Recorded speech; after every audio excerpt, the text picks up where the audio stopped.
Then we are going to question number 14. So the deflection in moving coil galvanometer, that means moving charge and magnetism second ചോദ്യമാണ്, അതും same topic എന്നല്ലേ. So moving coil galvanometer falls from 25 divisions to 5 division when a shunt of 24 ohm is applied. അതായത് ഒരു moving coil ഗാലനോമീറ്ററിൽ ആദ്യം 25 division വരെ അത് measure ചെയ്യായിരുന്നു. So ഒരു ഡിവിഷനിൽ ഉണ്ടാവുന്ന കറണ്ട് എക്സ് ആണെങ്കിൽ 25 ഡിവിഷനിൽ ഉണ്ടാവുന്ന ടോട്ടൽ കറണ്ട് ഐ ജി എന്ന് പറഞ്ഞാൽ നമുക്ക് വളരെ സിംപ്ലി 25x എന്ന് പറഞ്ഞോടെ. ഒരു ഡിവിഷനിലുള്ള കറണ്ട് എക്സ്, ഒരു ഡിവിഷനിൽ ഉണ്ടാവുന്ന കറണ്ട് 0.1 ആംപിയർ ആണെങ്കിൽ 10 ഡിവിഷനിൽ ഉണ്ടാവുന്ന കറണ്ട് 1 ആംപിയർ ആയിരിക്കും. 10 × 0.1 ലൈക്ക് നമ്മൾ പറയാണ് ഒരു ഡിവിഷനിലെ കറണ്ട് എക്സ് ആണെങ്കിൽ 25 ഡിവിഷനിൽ ഉണ്ടാവുന്ന കറണ്ട് 25x ആയിരിക്കും. ദെൻ പിന്നെ ക്വസ്റ്റ്യൻ പറയുന്നുണ്ട് ഈ ഗാലനോമീറ്ററിനെ നമ്മൾ എന്ത് ചെയ്തു, ഷണ്ട് ചെയ്തിട്ട് എന്താക്കി, ഇതിലൂടെ പോകുന്ന കറണ്ട് 5 ഡിവിഷൻ ആക്കി. 5 ഡിവിഷൻ എന്ന് പറയുമ്പോൾ ഇതിലൂടെ പോകുന്ന കറണ്ട് 5x ആണ്. സോ ബാക്കി 20x കറണ്ടും, അതായത് ടോട്ടൽ നമുക്കറിയാം ഇതിലൂടെ പോകുന്ന മാക്സിമം 25x ആയിരുന്നു.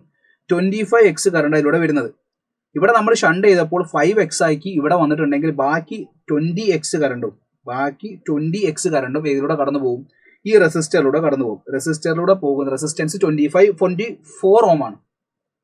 ഗാലനോമീറ്റർ റെസിസ്റ്റൻസ് ആണ് ചോദ്യം. സോ ഇവിടുത്തെ റെസിസ്റ്റൻസ് ജി ആണെങ്കിൽ നമുക്കറിയാം പാരലി കണക്ട് ചെയ്യുന്ന സമയത്ത് പൊട്ടൻഷ്യൽ ഡ്രോപ്പ് സെയിം ആയിരിക്കും.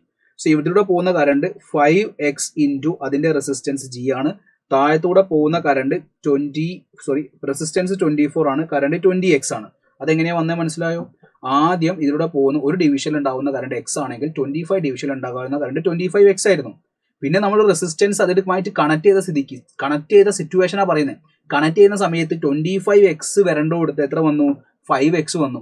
അപ്പോൾ ബാക്കിയുള്ള 20x ഏതിലൂടെ പോയി, ഈ റെസിസ്റ്ററിലൂടെ കടന്നുപോയി. സോ അവിടുത്തെ പൊട്ടൻഷ്യൽ ഡിഫറൻസ് സെയിം ആയതുകൊണ്ട് നമ്മൾ അതിനെ ഇക്വേറ്റ് ചെയ്യുന്നു.